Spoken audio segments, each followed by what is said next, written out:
Hello friends, myself Dr. M.K. Gopru, Department Mathematics, Government College Ajmer. In my earlier lecture, we discussed about the electromagnetism.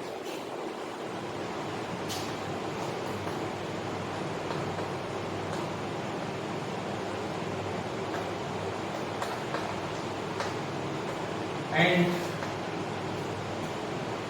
it was found that these laws are not covariant with respect to the inertial frames.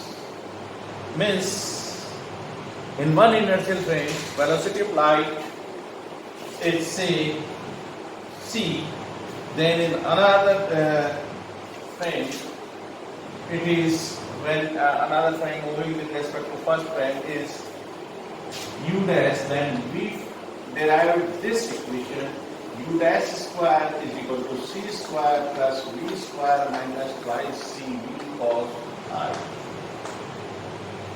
where phi is the angle between the velocity with respect to the first frame, angle between the velocity with respect to the first frame and the velocity of second frame, origin of second frame with respect to the first frame. And we found that in a very particular case, it is u dash will be equal to c only if this factor becomes 0, and this is the way in which the second frame is moving in a very particular direction, then it holds, otherwise there is a difference between velocity of light in one frame to other. Now, in order to discuss this phenomenon, there must be three possibilities. One, laws of mechanics and laws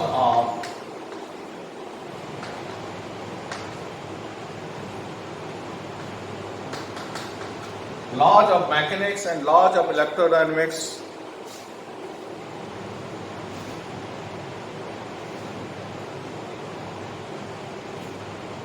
regarding laws of mechanics and laws of electrodynamics. Laws of mechanics holds with respect to inertial frames, and laws of electrodynamics does not hold.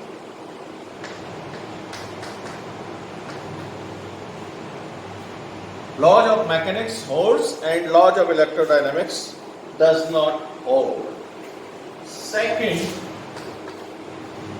laws of mechanics and electrodynamics both holds. Laws of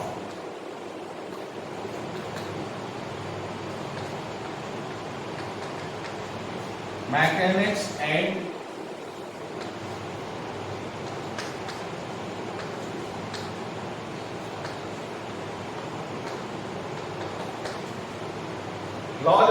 and electrodynamics both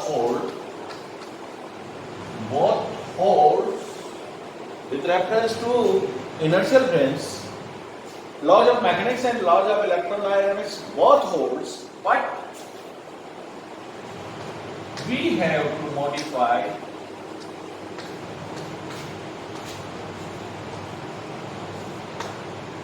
the laws of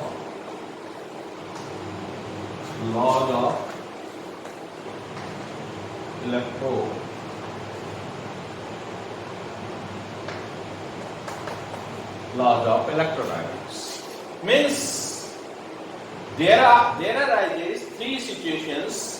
One in which regarding to inertial frames, one in which laws of mechanics and laws of mechanics hold with respect to inertial frames, and laws of electrodynamics does not hold. with respect to inertial frames. Second possibility is laws of mechanics and laws of electrodynamics both holds with reference to inertial frames, but when laws of electrodynamics are holding in the inertial frames, it means we have to modify the laws of electrodynamics. Means we have to make some certain changes to laws of electrodynamics. And the third possibility is laws of mechanics and laws of electrodynamics both holds. Laws of mechanics and laws of electrodynamics both holds with respect to inertial frames, but we have to modify the laws of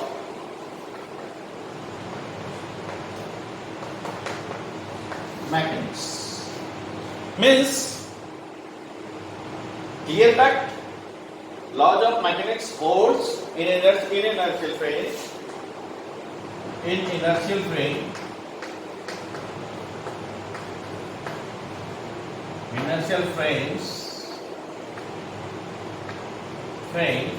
laws of mechanics holds. The first possibility is that laws of mechanics holds, but laws of electrodynamics does not hold. The second possibility, both hold, but we have to modify significantly modification in the laws of electrodynamics. And third, both holds, but we have to modify the laws of mechanics. And let us discuss the consequences or each possibilities and their consequences. Let us discuss each possibility, one possibility, second possibility and third possibility. We will discuss all the possibilities one by one and their consequences thereof. So,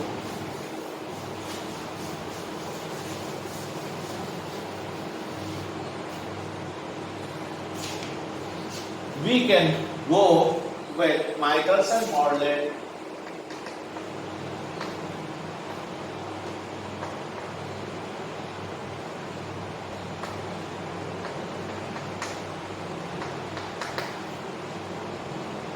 experiments. Michelson-Morley performed an experiment in 1889 and later on a sequence of they performed this experiment in sequence of situations and tried to discuss the possibilities earlier we discussed about. What is Michelson-Morley? Before discussing the actual Michelson-Morley experiment, we should discuss some points. Laws of mechanics takes some points which are important for us to understand. That first, law of mechanics. Laws of mechanics holds for takes the same form in all inertial frames. Laws of mechanics takes the same form in all inertial frames, in all inertial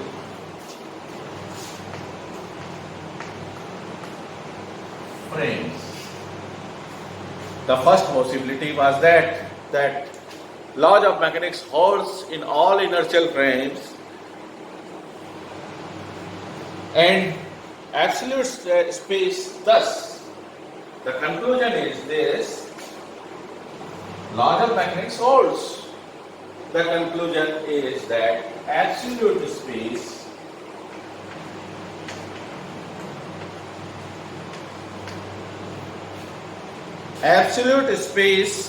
cannot be identified by experiment based on laws of mechanics. Absolute space can't be identified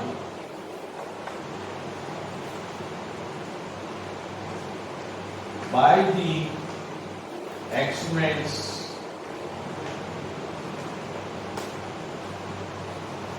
based on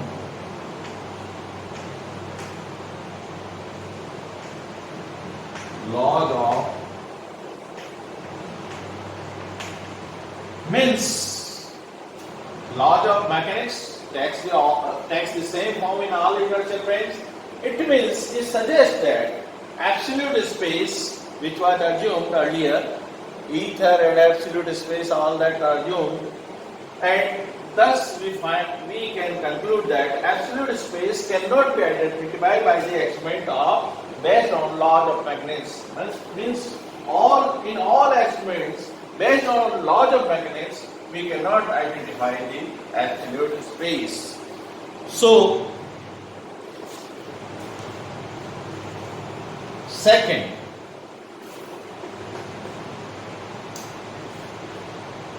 try to understand this. Second, laws of electrodynamics. For principle of relativity,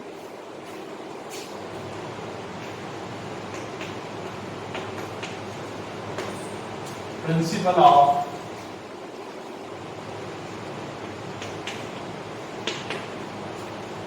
the laws of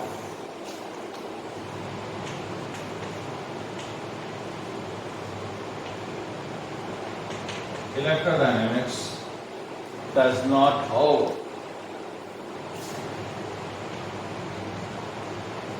Does not hold. Second, the principle of relativity, laws of electrodynamics does not hold. These laws hold means in first possibility, laws of mechanics holds and laws of electrodynamics does not hold. The fourth principle of relativity means the law which holds in every inertial frames or the law are same in every inertial frame. This was defined by us. That is the principle of relativity. The law of electrodynamics does not hold. Means in inertial frames, law of electrodynamics does not hold. And thus we can say these laws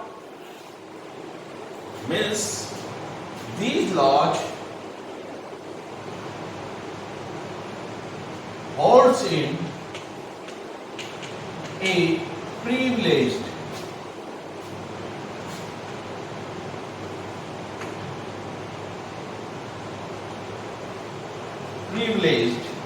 in a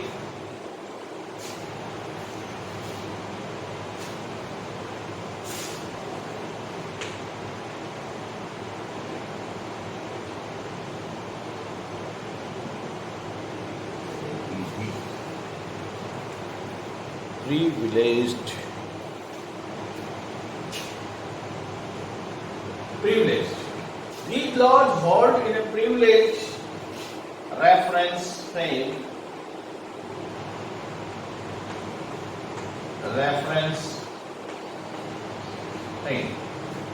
Means laws of electrodynamics does not hold in inertial frames.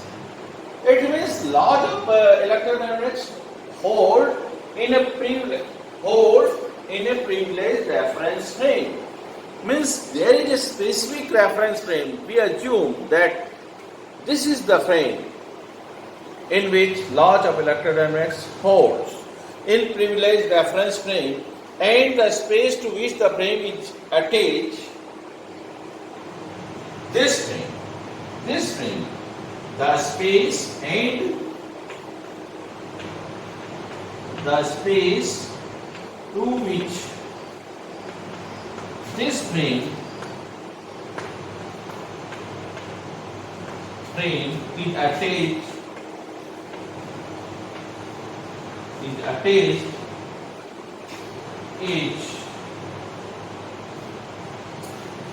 to which this frame is attached is absolute. Let us say this is an absolute absolute space. Means laws of electrodynamics hold in a privileged reference frame, and this privileged reference frame is attained, and this the space to which this privileged frame is attached is absolute space. Means एक particular frame में laws of electrodynamics के laws hold करते हैं, और in laws को जिस space में इस फ्रेम ये जो फ्रेम है, ये फ्रेम जिस स्पेस में ये फ्रेम अटैच्ड है उस स्पेस को क्या कहा है? Absolute space. It is known as, and in this absolute space, ether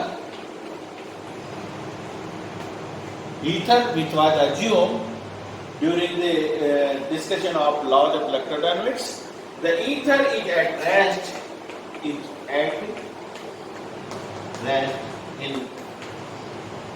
this space. Means principle of relativity of laws of electrodynamics does not hold.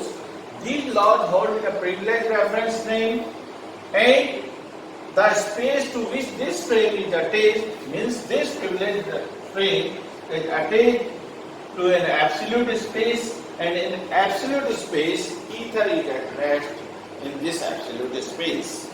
This is the preliminary. It is possible to identify the absolute space. Now, conclusion इसलिए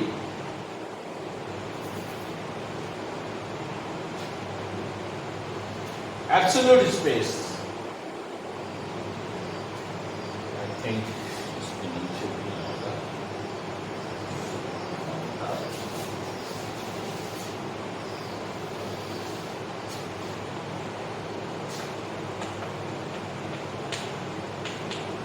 Absolute space. This absolute space can be identified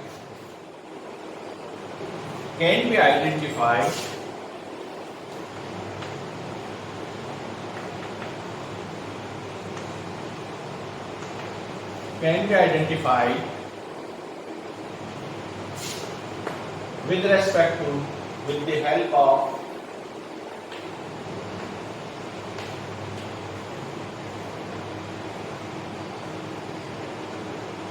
laws of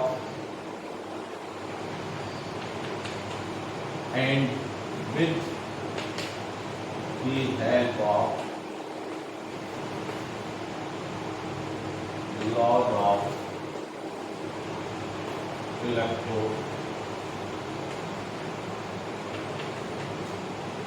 means absolute space can be thus after modification. That modification is made to electrodynamics laws. What is modification? That the law privileged reference. These laws are holds. These laws holds in a privileged reference frame, and this privileged reference frame is attached with the absolute frame.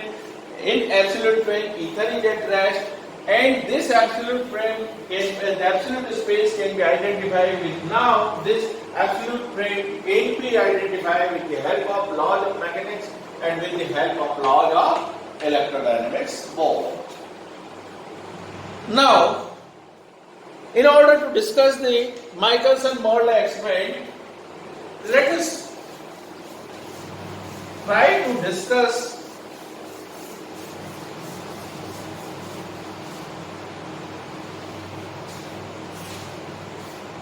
this experiment with the help of a very simple example. What is simple example? Let us imagine a river is flowing with velocity v in this direction. Before discussing the actual Michelson-Morley experiment, we are discussing a day-to-day life experiment And from this experiment, we can conclude some things, some conclusions may be drawn, and later on, this experiment will help us to understand the Michelson-Morley experiment in a lot. So, let us try to assume that a river is flowing with velocity v and a swimmer which moves with velocity c, which can move with velocity v in still water.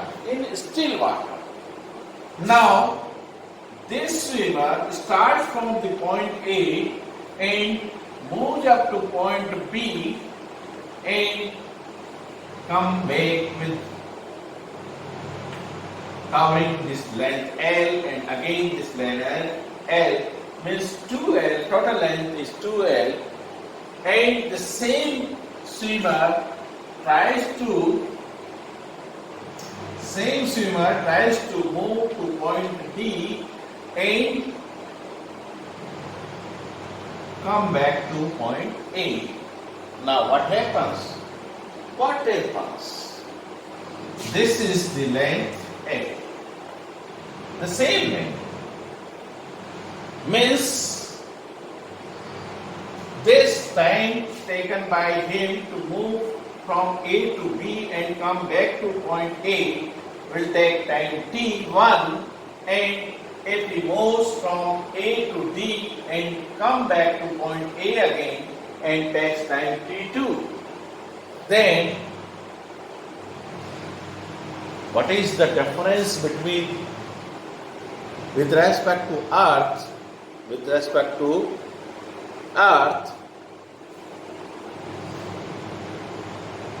this phenomena holds good. But in through Michelson-Morley experiment, we will see later on what will happen, what is the phenomena appears from here. So let us try to discuss first thing.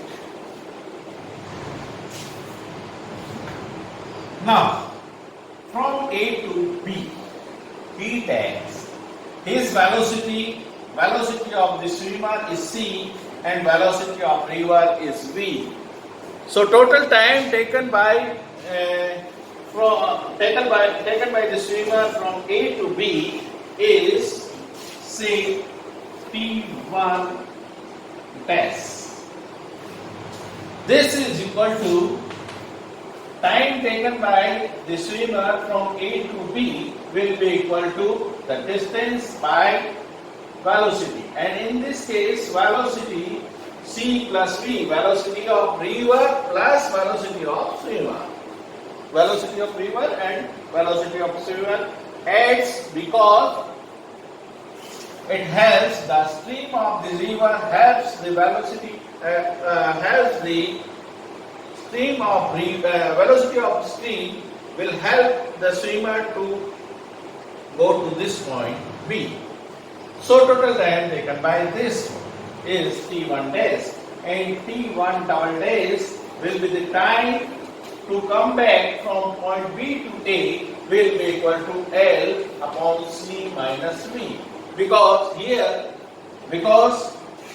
when he is trying to move from this point to this, then the stream will oppose her motion, so it will take longer time.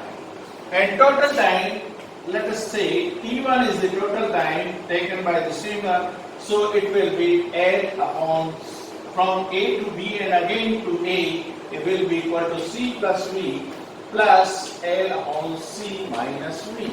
And this is equal to, after calculating this will be equal to C square minus V square, and L is common, so this will be 2LC. So this is the time, this is equation number 1. Time taken by this swimmer from A to B and again to A. Now, if the swimmer wants to reach at point D, it means he has to move from this point in this direction. And in dynamics, we read this because the stream will move in such a way, the stream of the river moves in such a way that finally his face is towards this and he will reach at this point. So, from A to D, he takes from A to E and then E to D. A to D means AD square is equal to AE square minus ED square. And what is AE? What is AE? In still water, his velocity is c. So let us take this c t2 bar, c t2 bar, and whole square of it minus ed. E is the ed. This is the velocity v. The stream moves with velocity v, so it is v t2 bar. This. So this is equal to c square minus v square into t2 bar square.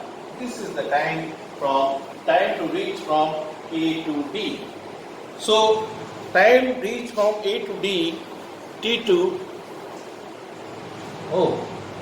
C2, AD square. This is AD square. Now T2 bar, AD square. AD is nothing but L square. So T2 bar will be equal to L upon under root C square minus V square. And the same time taken by this to move again to this point, and finally T2 will be equal to twice of L upon under root C square minus V square.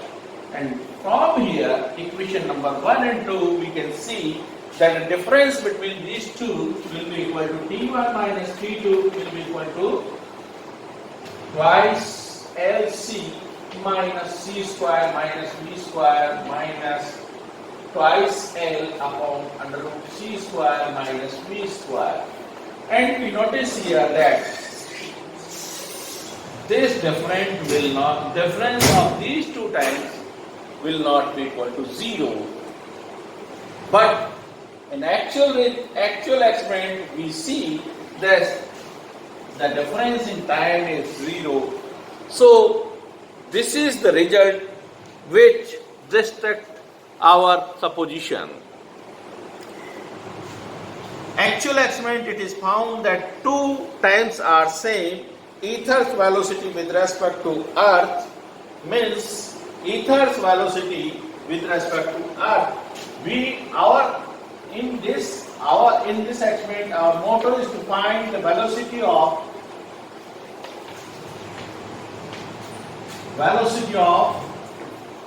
light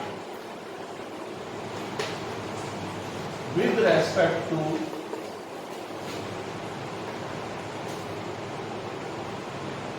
Earth. To perform this Michelson model experiment, it is our motto. Velocity of light with respect to Earth. We want to find out the velocity of light with respect to Earth. And for this it is stated that the velocity of Earth with respect to ether, it is required to find. We discuss this simple experiment to understand our Michelson model experiment.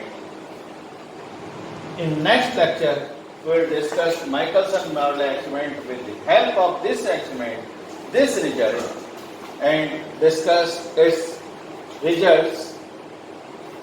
We'll discuss about its results in our next lecture. Thank you very much.